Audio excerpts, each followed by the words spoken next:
Hello class. I want to present to you a Linux distribution called Peppermint OS. I know we talked about it in the beginning of the semester when we were talking about Linux distributions. Peppermint OS is a very interesting Linux distribution because it's one of those that um, you can run on any computer regardless of the specs. It's designed to run on old hardware, so if you have a computer that has very little um, uh, system resources, you will be able to create VMs with Peppermint OS that are going to that are going to perform very well. I want to introduce this distribution to you now because while I was having one of our one-on-one tutoring sessions with one of your teammates, um, we were looking for an alternative to to to complete one of the final projects, but we needed one Ubuntu alternative that was small on system resources, but at the same time provided a nice graphical interface that was beginner friendly. I believe that Peppermint is that distribution, and in this video, I want to go over the installation and I don't know, show you the operating system around.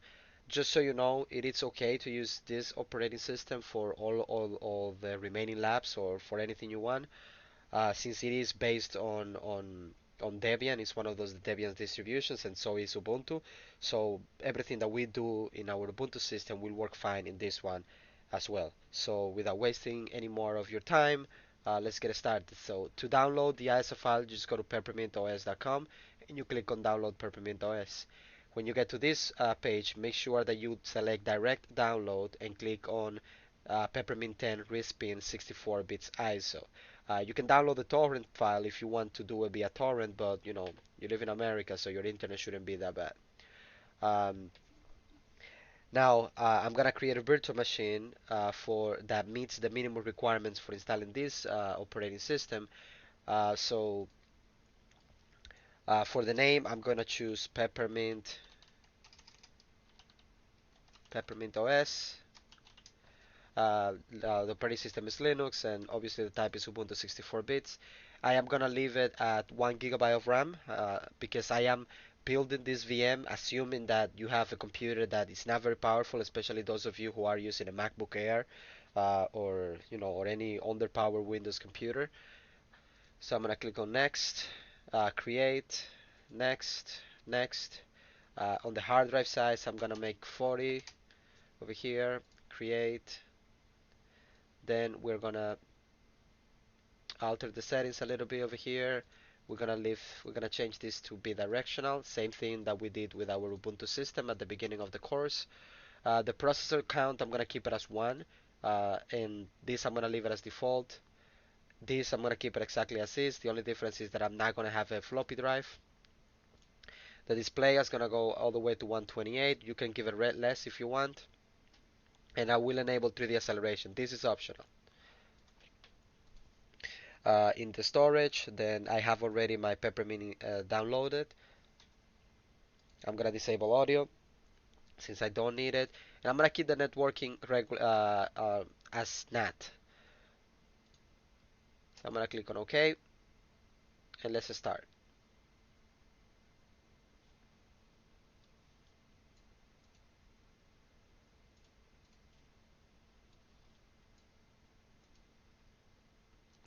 So this is the boot screen. From here we can try the operating system live. We can install the operating system. We can install it as OEM.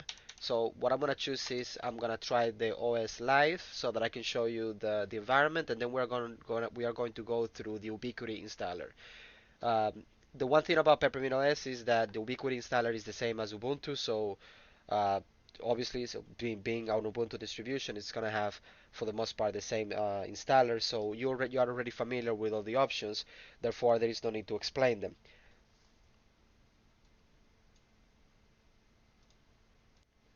Okay. Now we are in the desktop, in the live desktop for the Peppermint OS. It has a global menu over here, reminiscent of Windows 7, the glorious Windows 7. Uh, from here you have favorites, you have recently used apps. We have, if you have a menu for all, where you can access all your applications. It is nice because you have a lot of integrations with applications that you normally would use on your Windows system.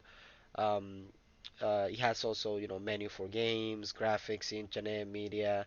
Let's check out the Office section. You have shortcuts for the 365 version of Microsoft Office. You have seamless integration with Google Drive, which is fine. We don't really need that. You have your little shortcuts over here. We can open a terminal like this right there on the desktop. It is actually a pretty nice and fast distribution, and I would definitely recommend you guys to give it a try. So without delaying anything, let's go straight to do the Peppermint installation.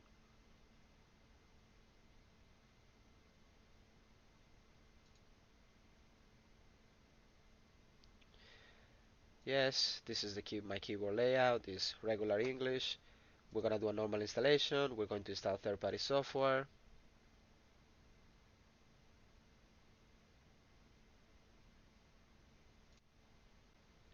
Okay, we're gonna do erase disk and install Peppermint. Click continue over here. Let's click continue over here. Like I said before, this is just the regular Ubiquity installer. And for the username, I'm just gonna put a student here. And I'm gonna call the computer Peppermint. Peppermint. Peppermint machine. Username is student. Then I'm gonna select the password.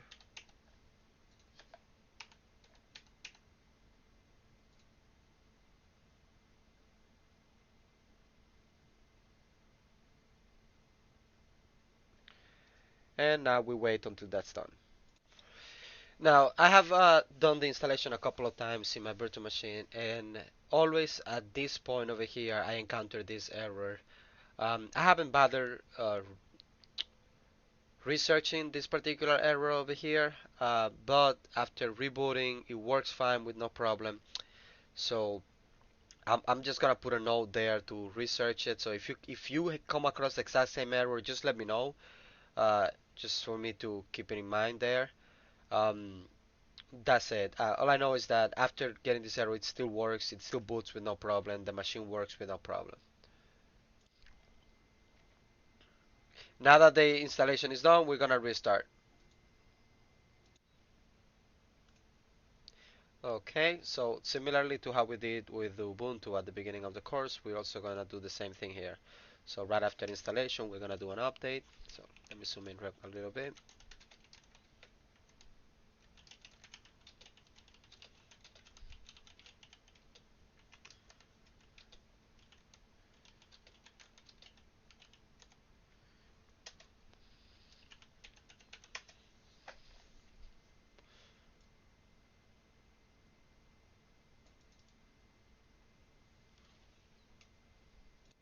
If after running the update command you encounter this problem with dpkg, just run this command. It will solve the problem by reconfiguring dpkg for you, and after that you can run your update command one more time. So let's just copy this and paste. Here we're gonna answer yes, Y, enter. Now that the update is done, we are gonna proceed to install the guest additions. So I'm gonna close my terminal over here, go to devices, insert guest addition CD. When I go devices, click on VBox and click on auto run prompt. Click run, put your password in here.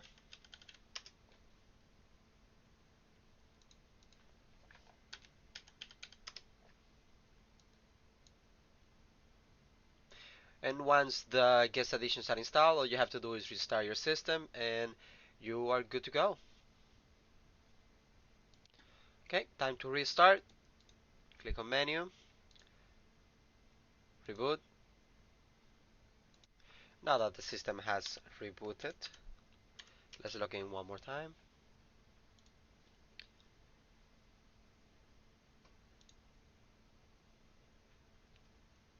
And this is perfect. Now let's install a couple of applications here, right? To make it feel like home. So I'm going to install my favorite uh, screenshot utility, my favorite text editor, Genie, amazing.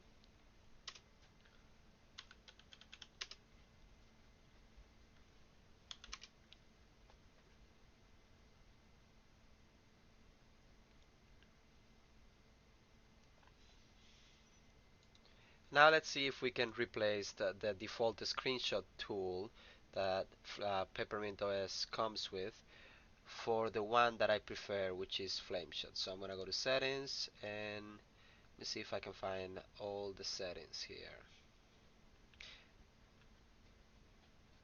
Oh, this is using XFCE, so I should be able to find settings here. No.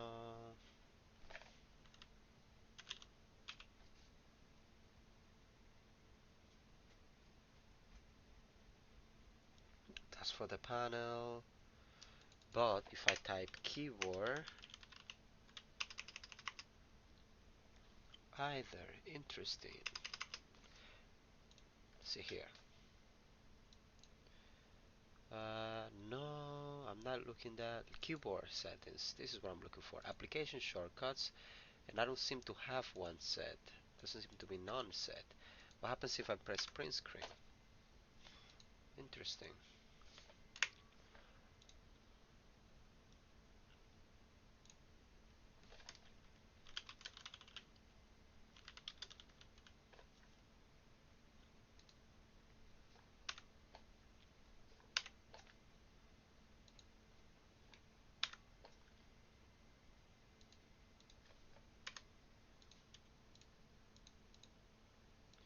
So let's see. Let's remove it. Trying to find where the shortcuts are saved in this operating system.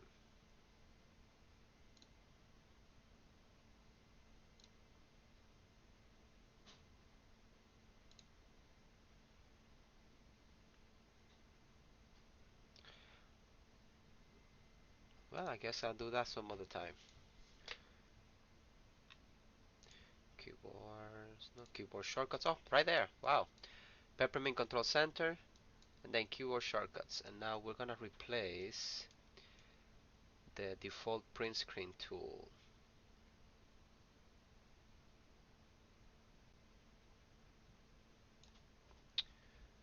Oh, it's using a scrot. Cool.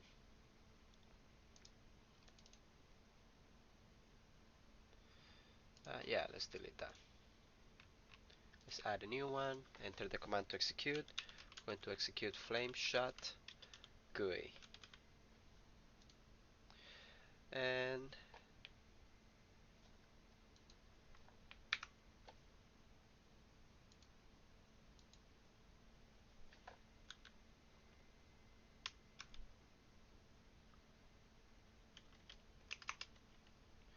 if I am not wrong, the control character is print.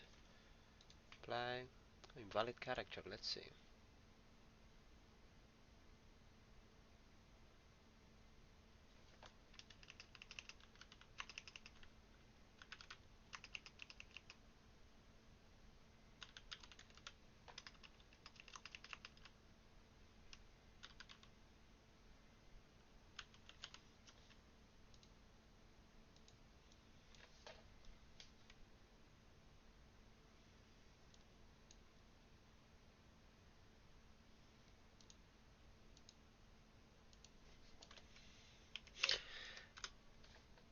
Apply.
took some digging online, but I think I figured why it wasn't working setting up the keyboard shortcuts through the control center here. Apparently, it is not working. But I deleted the print screen key, shortcut that was over here, and I added it here in keyboard settings, application shortcut, add Flameshot GUI, and print screen, close. And now if I hit print screen, beautiful, perfect.